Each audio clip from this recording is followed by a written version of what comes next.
Welcome back, my lovelies. It's Miss Toni, and you're joining me on week 37 of my 40-year-old pregnancy journey. So, this week I had my OB appointment, and during that appointment, she did a cervical swab because it was time for my GBS test. And I want to break down what GBS is for those of you who don't know. Okay, so I'm sharing some information that I got from my doctor and just some general information that I have on Group B strep, GBS. The bacteria itself is very common, lives in the body, just like I talked to you guys previously. It's kind of like yeast and other bacteria that naturally occur in the body. If you have your pH balanced, then you don't have any overgrowth. But sometimes for unknown reasons, you do get an imbalance, and so that's why my test came back positive. It could be transient though, which means it comes and goes. So roughly 25 to 40% of women carry GBS in their rectum or vagina.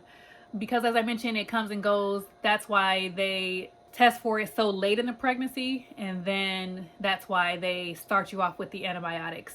They don't actually test you again when you get to the hospital. They just kind of assume it's still there, and then they run the drip for you to make sure that your body is clear of it. Studies show that if you've had GBS in a previous pregnancy and your baby was not affected, which mine was not, there's a 50% chance that you'll be carrying it again in this pregnancy. 50% chance that you'll carry it at all, but if you've already been positive in the past, there's, I guess, another 50% chance that you could carry it again.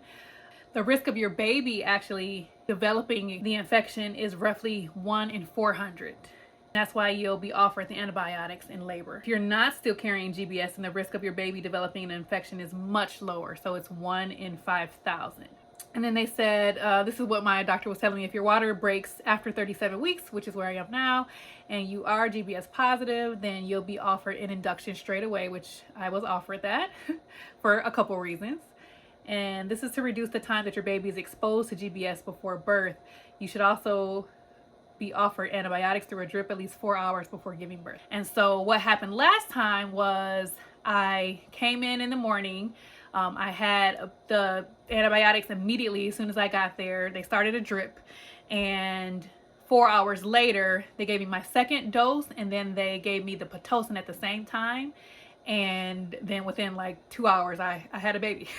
So it was a different experience than my first one, but the whole process for me took like 6 hours, just because I had to have that 4 hour window for the antibiotics. So that's gonna have to be the plan again this time.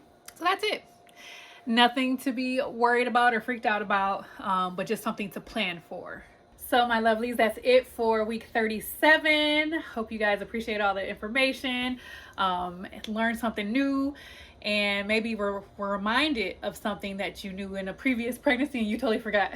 Because all of this is like recollection for me. So hopefully it's the same for you too. I can't let you guys leave without seeing the baby bump for week 37. Check your girl out. Don't laugh at my outfit. It's something I had in my closet and it's been so hot lately. So yes, my sides are out, but look at this bump. Bump, bump, bump. I think that I dropped a little bit. I think when I showed you guys last time, it was a little bit pointy right here. And now it's still nice and round, but I think I dropped a little bit because my pelvis is right here. Remember I told y'all, once I start feeling down here, that's when baby is on the way for real, for real. So that's it for week 37. Next week, I'll be packing my hospital bag, so you guys can help me do that. I'll also be going over what a birth plan is.